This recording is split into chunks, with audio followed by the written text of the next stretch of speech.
Me espanta a sociedade achar estranho um protesto que é a favor de uma causa pública. Todo mundo está pagando esse aumento, inclusive a polícia.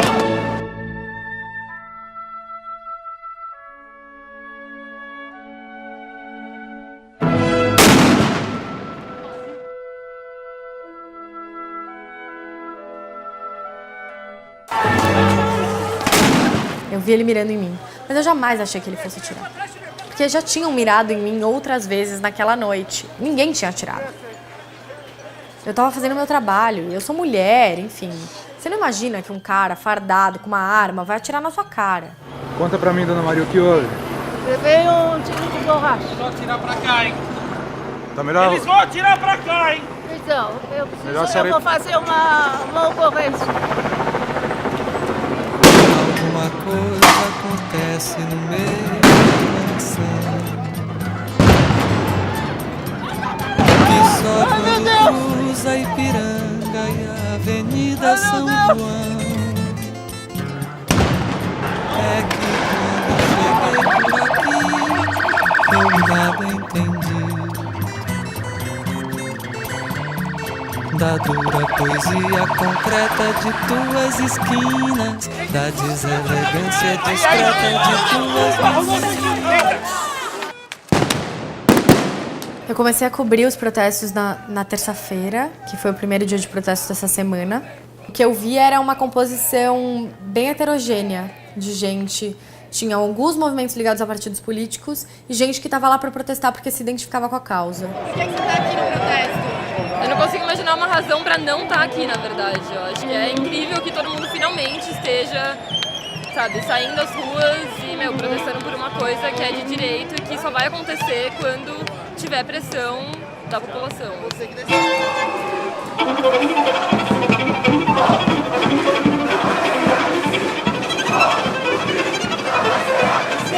A maior parte das pessoas que estavam lá eram estudantes, série de estudantes, mas eu também encontrei algumas pessoas mais velhas que estavam protestando, porque algumas pessoas que até disseram, eu não ando de ônibus, mas a questão não é essa.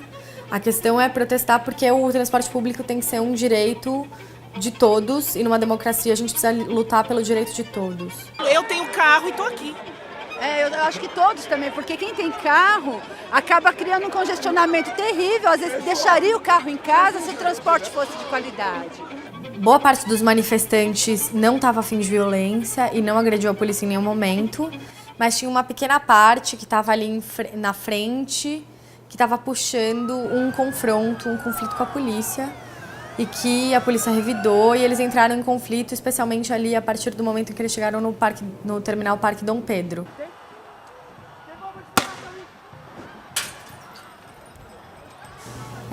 Assim como tinha a polícia exagerando. A primeira prisão que foi feita no protesto de terça-feira aconteceu do meu lado. Foi um ciclista que nem estava na manifestação. Jogaram ele na grama com a cara e ele gritava socorro, não conseguiu respirar. Ai, meu Deus! Ai, meu Deus! Ai, meu Deus!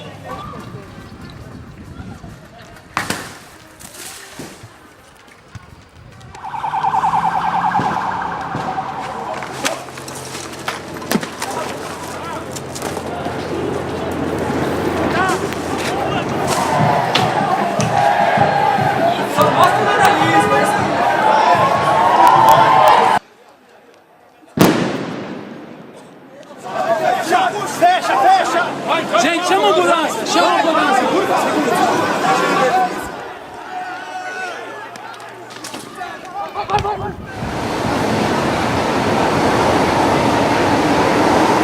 A quantidade de pessoas dentro do trem, do metrô e do ônibus tá ótimo. Tá uma maravilha. Pode se matar, cometer suicídio. E o metrô você se joga logo pra não ter trabalho. Às vezes a vida é feita de causas menores. É justamente o quanto você mais gasta para conseguir trabalhar é que torna a sua vida quase impossível. E o que você achou desses atos, desses protestos para baixar a tarifa? Eu acho que eles são necessários. Acho que eles são um jeito das pessoas dizerem que elas estão insatisfeitas. Enfim, sou contra o vandalismo, sou contra qualquer forma de vandalismo e de violência. Então eu sou contra o vandalismo dos manifestantes e a violência da polícia. Mas eu acho que se é isso que a gente precisa para se fazer ouvir, é isso que a gente tem que fazer. O grande vandalismo que existe é o vandalismo metropolitano. Esse, para mim, é o vandalismo cotidiano. O cidadão, numa cidade como São Paulo, ele é vandalizado o tempo todo. Ele é vandalizado por ficar 3 horas no trânsito, é vandalizado por andar em volta do Rio Pinheiros, do Rio Tietê, é vandalizado pelas ciclovias que as pessoas atropelam. Ele é vandalizado.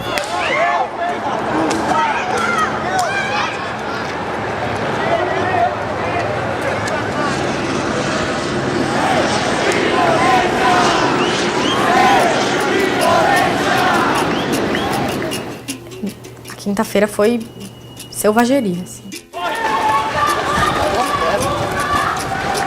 O trânsito parou, os manifestantes começaram a correr para o meio dos carros e a polícia estava atirando bomba e bala de borracha no meio dos carros, com gás lacrimogênio, gerou um clima de pânico. Tinha muita gente que não tinha a ver com o protesto, que estava ali no meio, cheirando gás lacrimogênio. Na quinta, eles foram mais armados.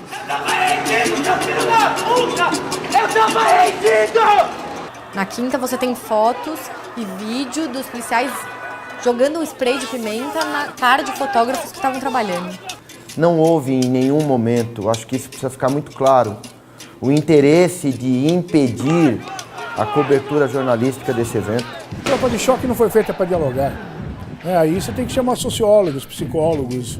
Não é uma tropa de choque, é para um diálogo, não é para dialogar. Fica aí, cara! Espera! Fica aí! Espera! Não! Violência! Não! Violência! Como todo mundo pode ver, a manifestação está pacífica, a manifestação tem bastante gente e nós não estamos com a intenção de quebrar nada. Qualquer jornalista que se aproximasse um pouco deles, eles apontavam a arma e falavam: sai daí, vai pro outro lado da rua.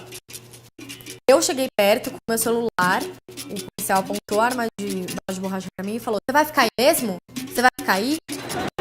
Não, tem gente, eles estão preparados No Brasil, o sistema público é despreparado num todo. É despreparado a escola, é despreparado o hospital. A polícia não poderia ser diferente disso. Quando você está vendo a reação das pessoas ali, você vê que eles não foram treinados adequadamente. Porque não tem sentido a forma como as pessoas reagem nervosamente é de quem não teve preparo. Primeiro, você tem que colocar a tropa ideal para essas ações, que é a tropa de choque, que o próprio governo, de PT e PSDB, não gosta de falar, mas é real. Nós fomos treinados para isso.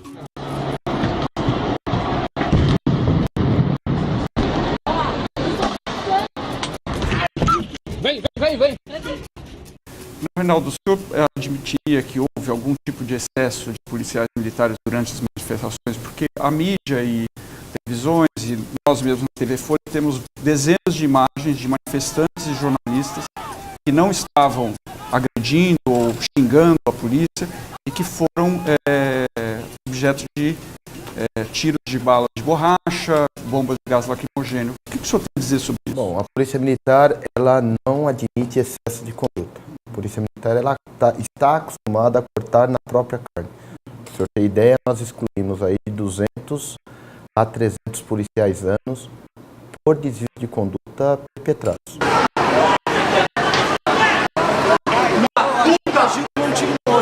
Quem? Quando a gente estava subindo Augusta, a gente deu de cara com choque.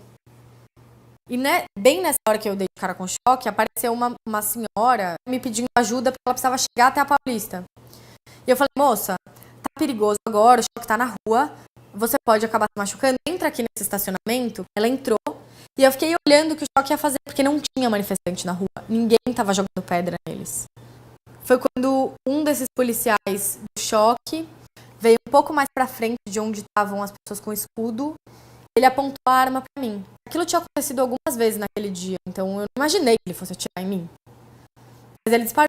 O comandante Benedito Meira afirmou que o policial atirou pro chão, que a bala ricocheteou e acertou o olho. O senhor confirma essa informação? Eu ratifico essa informação porque acompanhava o meu comandante no momento em que ele deu essa informação.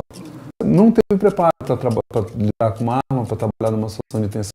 Talvez eles tenham preparo, entre aspas, quando não são vistos.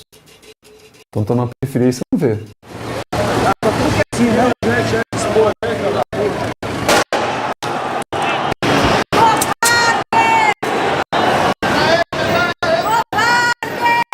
Nós temos várias imagens que foram registradas de policiais militares na manifestação que não estão com uma identificação, como essa que o senhor está usando. Isso é normal que socorra? Não. Várias imagens. Não. Muitos policiais sem identificação. Não, na verdade não, e essas imagens podem ser e devem ser encaminhadas para o inquérito policial para que o policial seja responsabilizado. O anonimato na polícia militar, e assim como nós gostaríamos que o fosse entre os manifestantes, à vista são inúmeros os manifestantes que cobrem os seus rostos, que usaram máscaras, procuraram se omitir, não é benéfico para nenhuma das partes.